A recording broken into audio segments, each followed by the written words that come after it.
Hello, and welcome to None of the Above. My name is Steve Nemerovski, and I'm your host.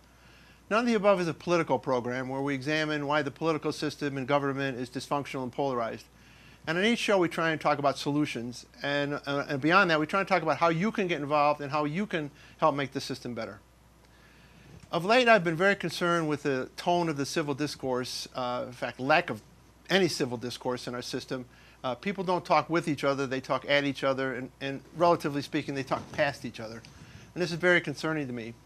I know politics is often polarized, but you can overcome polarization if you can find compromise and you can work together and you can get solutions. Very hard to get solutions if you can't talk to each other and you have no path for discourse. So this is a fun week of the year for us. It's the Aspen Ideas Festival, and I always look through the list and figure out who I want to try and sneak onto the show. And this year I found Nadine Strossen, and she's written a book on hate speech. Now, hate speech is a little bit past civil discourse, but I think it's in the realm here, and most of the time, quite frankly, I think we verge on hate speech. Now, it may not be hate speech that rises to an offense that violates the Constitution, but it's not solving problems here. So I thought we'd have Nadine on the show, talk about her book on hate speech, and see if we can come up with some solutions. That's what we do. I'd like to. Thank you Nadine, so much. welcome to the show, and we're going to put a picture of the book on the screen when we broadcast it locally, so we'll have a good sales pitch for you. Thank you so much. And in fact, I will forget to do this at the end, so tell the viewers now, how are they going to buy your book?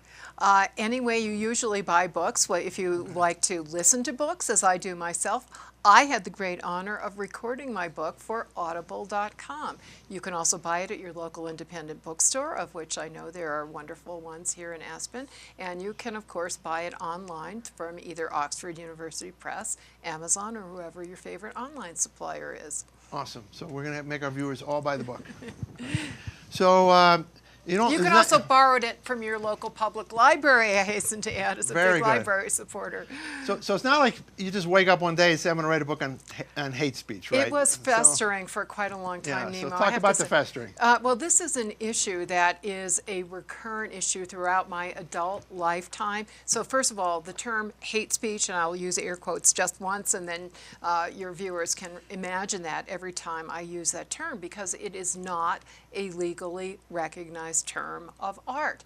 The Supreme Court has never defined a category of speech, labeled it hate speech, and said it's unprotected by the First Amendment's free speech guarantee. So it's different, for example, from obscenity, I'll know when I see it. Exactly, which is a subcategory of sexual expression that the Supreme Court has defined, and it says if the speech satisfies that definition, it's constitutionally unprotected. But you are referring to a very important line from a Supreme Court decision on obscenity, which really applies to hate speech as well. Which is the only thing I remember from constitutional law, that line. It summarizes a lot. So former Justice Potter Stewart, in an obscenity case, said, I cannot define it, but I know it when I see it. And the problem is everybody sees a different it. So many of us think that the obscenity exception is wrong. And in fact, many Supreme Court justices have argued that it should be abolished. But fortunately, they've never created a hate speech exception, which presents the very same problems. Hate is an emotion. By definition, it's impossible to come up with an objective set of criteria. One person's hate speech is somebody else's cherished speech. So, and you think about how that term is bandied about in today's non-civil discourse. I was thinking about that during your excellent introduction. Basically, anytime somebody strongly disagrees with an idea or a person, they sling out hate speech, and it's an epithet, and it stifles discussion rather than promoting discussion. So we saw on college campuses during the 2016 presidential campaign to even chalk the word Trump on a sidewalk was attacked as hate speech. Today, people who dislike the critique that Black Lives Matter protesters are raising against police abuses say Black Lives Matter is hate speech. And some people have said, including some Black Lives Matter activists, that Blue Lives Matter is hate speech or all lives matter is hate speech. Most heartbreakingly to me, as a strong defender of the First Amendment and free speech, the term free speech itself has been denounced as hate speech on some campuses and elsewhere because they associate it with alt-right or white supremacist views that they dislike. So my book set out to explain not only why the United States Supreme Court has decided that there is not going to be categorical exclusion from the First Amendment just because a message is hated or hateful, and why those decisions are for the benefit of everyone, including those of us who hate the hateful ideas and are crusading for equal justice and human rights and dignity and equality every day. And I'm happy to say my book quotes so many human rights activists throughout history. In the United States, for example, every warrior for racial justice has also been a crusader against censorship. You know, Frederick Douglass, the great abolitionist, W.E.B. Du Bois, Martin Luther King, the NAACP. Part of the reason why all of them opposed giving the government the power to silence hate speech is that their own ideas were denounced as hate speech. In their time, they were seen as offensive and insulting and defamatory and dangerous and subversive. So I think, you know, there are a lot of problematic things that people say. We do have to resist hate, and that's the only verb in my book, right? We must resist. But the most effective resistance is the one that comes through non-censorship strategies, including more speech, debate, and the kind of discourse that you so effectively champion. But I take it this has kind of been your life. I mean, you were very involved in the ACLU, you've been a professor at New York Law School, you're a constitutional scholar, this has been your life. But you just don't wake up one day and say, now's the time to write the book. I think some of it goes back to the campus unrest that and you you're were saying, right. correct? Sorry, I didn't answer your That's original question. you weren't going to get off. I was going to make you answer the question. So my entire adult lifetime, I've had to make this case because it is so hard for people to understand the underlying principle that's at stake. They say, oh, why is the ACLU defending the Nazis? And this goes back to the late 1970s when I had just gotten out of law school, and the ACLU was defending freedom of speech for American neo-Nazis who wanted to demonstrate in Skokie, Illinois. I was from Chicago. I lived through that case. And you know, to this day, when you say Skokie, it has become emblematic for robust free speech, even for the idea that we hate, to quote Oliver Wendell Holmes. So here you have the nation's premier civil liberties organization that has been crusading throughout its entire existence for civil rights and against the ideas that the Nazis are purveying, nonetheless defending their right to spew those ideas. And that was so controversial, Nemo, that the ACLU lost 15% of our members. Even people who are such diehard free speech supporters that they become card-carrying ACLU members said, we want to draw the line here. And then, as you mentioned, about 10 to 15 years later, we have, I hasten to add, we resoundingly won the Skokie case in the courts of law because it's what the Supreme Court has called the bedrock principle of our freedom of speech, viewpoint neutrality, that government may never censor speech merely because its viewpoint is despised or feared or loathed or hated.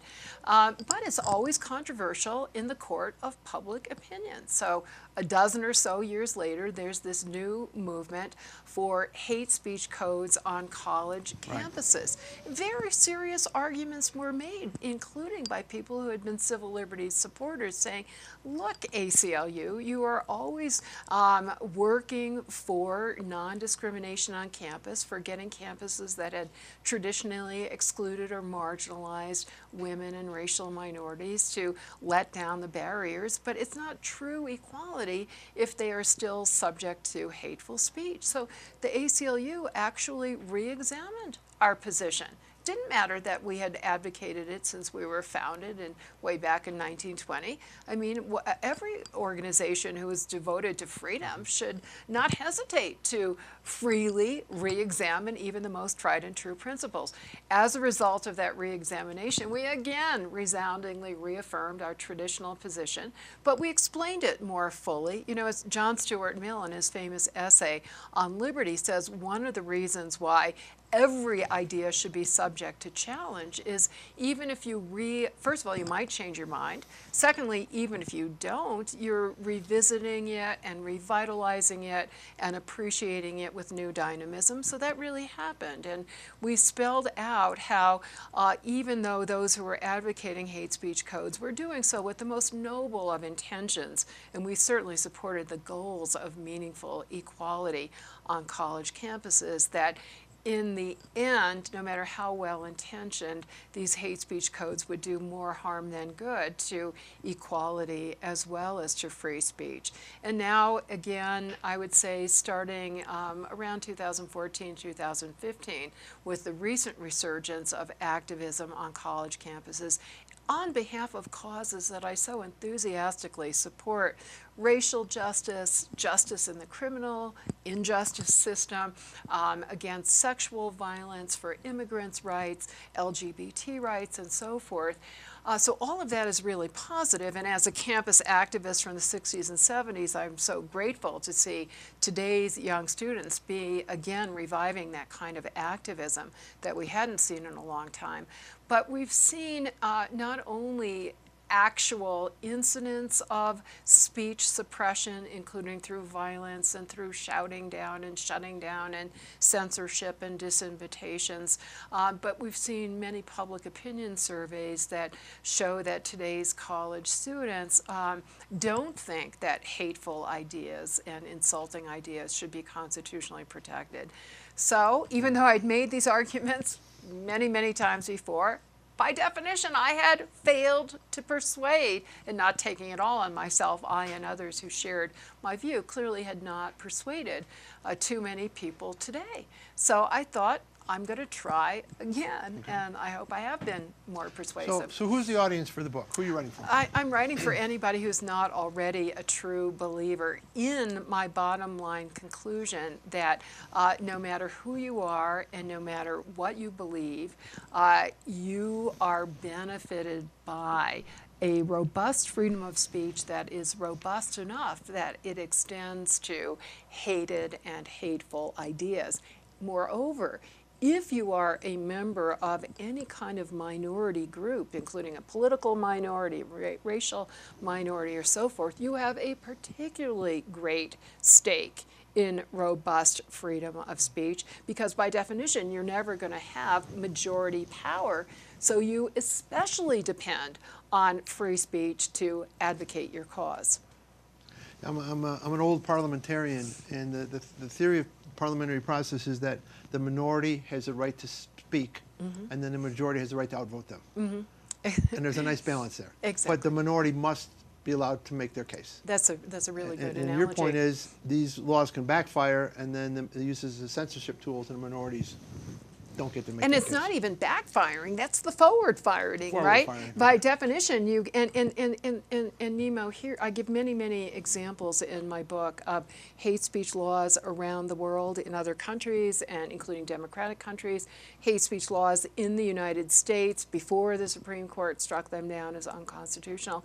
And the consistent pattern is that they are disproportionately used to silence not only minority voices in terms of political dissidents and dissenters, but also, tragically, the very racial, ethnic, demographic, sexual orientation, etc., minorities that were intended to be protected.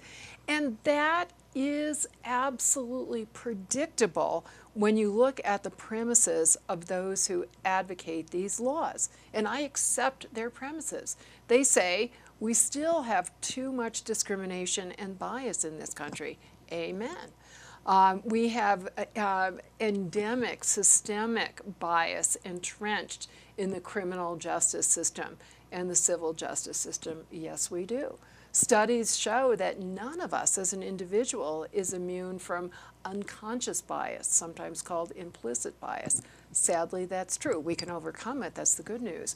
But why in the world would you then give to a government which we know has enforced drug laws and other criminal laws in ways that are discriminatory, particularly against young, dark-skinned men?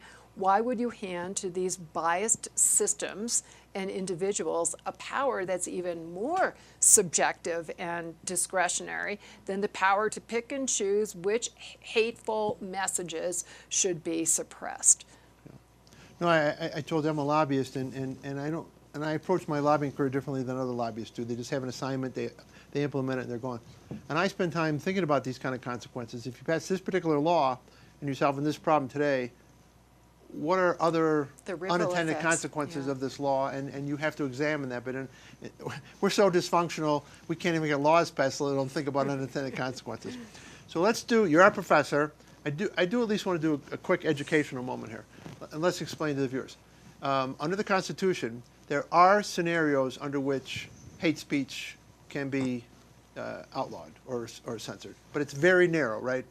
So explain those circumstances. Okay, so as I already said, we have this sacrosanct viewpoint neutrality principle. Hate speech may never be censored merely because of its viewpoint, its content. However, if we go beyond content to context, speech with a hateful message, along with speech with any other content, may be punished if, but only if, in a particular context, it directly causes certain specific, imminent, serious harm, and there's no other way to prevent the harm other than through punishing the speech. So good examples would include intentional incitement of imminent violence that's likely to happen imminently. Another good example is what the courts call a... And in your book, don't you give an example of someone who they're walking down the street and he says something intended to cause people to go across the street and attack someone? Yeah. So that's clearly a case of not protected speech. Exactly, and thank you for giving that example, which came from a Supreme Court case. Another example is what the courts call a true threat, to distinguish it from the way we use threat in everyday speech rather loosely. So we have college students saying, I feel threatened by the fact that Milo has been invited to my campus. No, no, no. But a true threat that is not protected is when the speaker means to instill a reasonable fear in the person or small group of persons at whom the speech is directly targeted. And reasonable means that it's not just subjective, a thin-skinned person. So let me give you an example of that, which does come from a college campus, is in my book. About a year ago, a woman named Taylor Dumpson had been elected as the first African-American female student body president at American University. On the date that she was going to take office, distributed around campus were a series of bananas in nooses, and written on the bananas were the initials of her sorority, which is a predominantly African-American sorority. Clearly, that was meant to instill a reasonable fear. We're not going to protect that. We're not going to protect that. But as you point out in the book, though, you know certain cases that you're not going to protect. But it's really hard to write this in a way, and you can draw the line. So one of the things that troubles you is the exercise of writing these laws, and how difficult it is to actually define this in an appropriate way and get to the core of it without capturing a lot more than you Well, want to capture. I say, my point, Steve, is that, Nemo, is that if you go... Steve, Nemo, okay, I like Nemo, it's so cute, it's more unusual. If you go beyond the exceptions that the Supreme Court has now carved out, which are related to the effects of the speech, and not to the viewpoint of the speech. So if you either say, well, we are going to say some viewpoints are just so anathema to our values as Americans that we are just going to say you can't express that viewpoint, which a lot of countries have done. Or you say we're going to loosen up the causal connection, as we used to do. So, now we say it has to directly and imminently cause specific serious harm. Earlier in our history, the court enforced what was called the harmful or bad tendency test. So if speech might indirectly at some point in the future lead to some bad consequences, that would be enough to punish it. And people who are advocating punishing hate speech in this country, they want to go back in that direction. And again, that's what other countries do.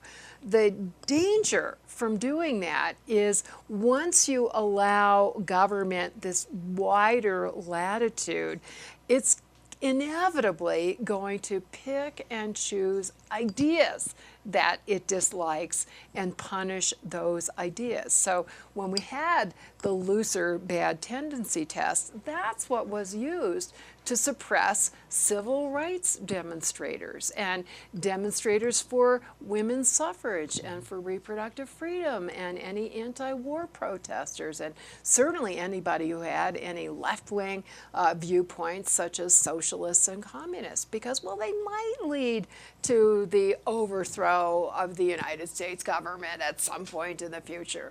All right, so I want to get to solutions because that's what we talk about on our show and you have solutions. But a real eye-opener in the book for me was you talked about going back to the 30s in Germany, pre-Hitler Germany.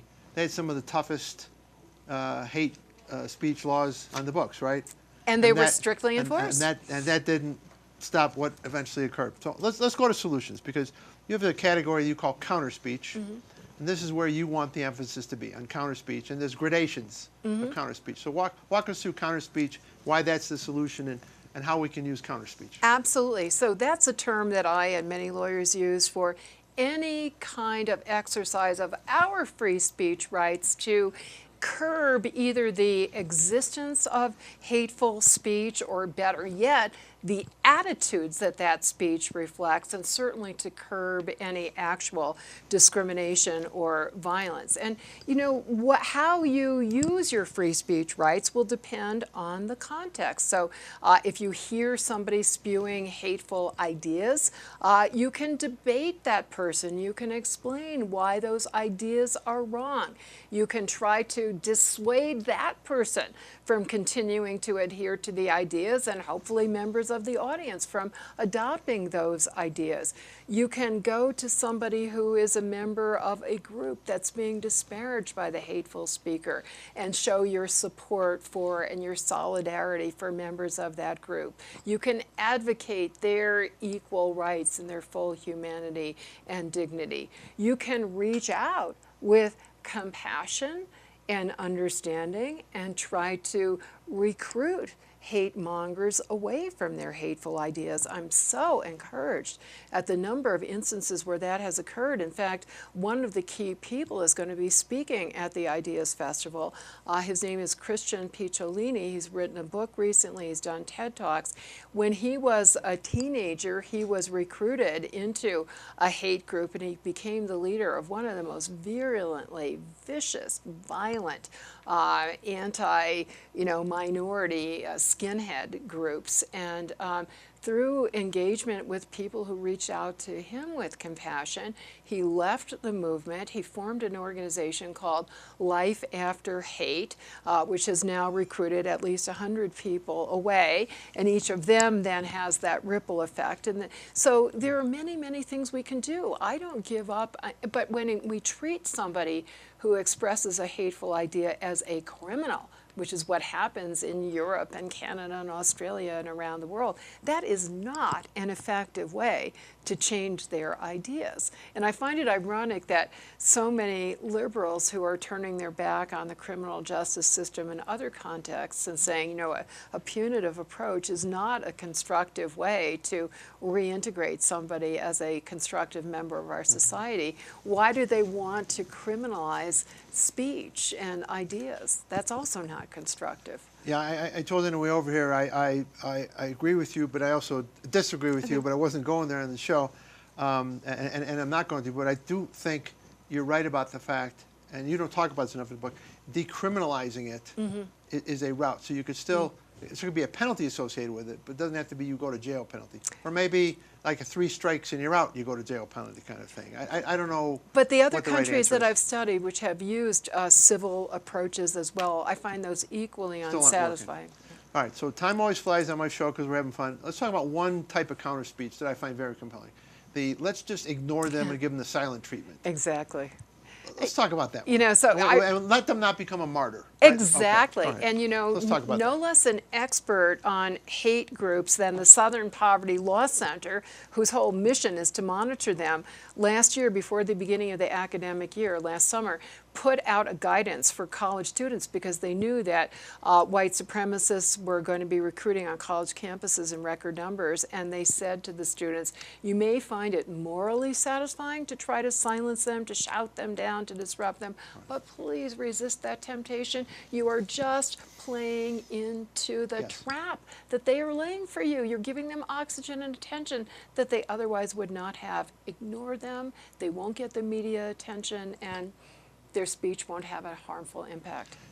And the media attention part of it, and you don't really get to that much in your book, I think it's very important here, that our media right now, they're so hungry for stories. They're so hungry to exploit whatever they can exploit. They love this stuff. So maybe you can get the students on the campus to not go on the attack, no matter what side. If you're a conservative, to not attack the liberals. Liberals don't get it. And maybe on this campus you could get a truce call. But the media wants to sensationalize this. And I don't know how you're ever going to get the media to adopt the silent treatment. That's part of what's wrong with the whole system. But we still defend free speech for the media, right? Right. I mean, just an anecdote. I mean, I watch a lot of sports, and I know this is not about hate, but on sports, they'll agree, if someone runs on the field now, you don't show them running on the field because they ran on the field for attention. You know what I mean? So you just don't show that. So it's a lot of people stop running on the field because they weren't going to attention. Or somebody commits a terrorist act or a school shooting. It's better not to give them the publicity if you want to. Yeah, let's treat it in a tempered way and not I don't know, sensationalize it or whatever it is, and then get to the wrong place. Anyway, I knew we'd run out of time. But I want people to read your book. Again, it's called Hate, Why We Should Resist It with Free Speech, Not Censorship. And for those of you in the audience, I know it's not an easy topic. And I haven't given a homework assignment in a long time, but I want you to pick a spot in this whole question of discourse, whether it's on some of the civil discourse shows we've had. We had Ted Celeste on to talk about his solutions. Or again, read what Nadine's written here about hate speech and think to yourself how we're going to get past this place where we are now and how we're going to be able to talk to each other again. Obviously, people that want to spew hate, we're not going to fix them per se, but we might. We might. But it's part of the larger conversation here that we've got to get our arms around. Remember, if you're not part of the solution, you are part of the problem. Thank you. Great.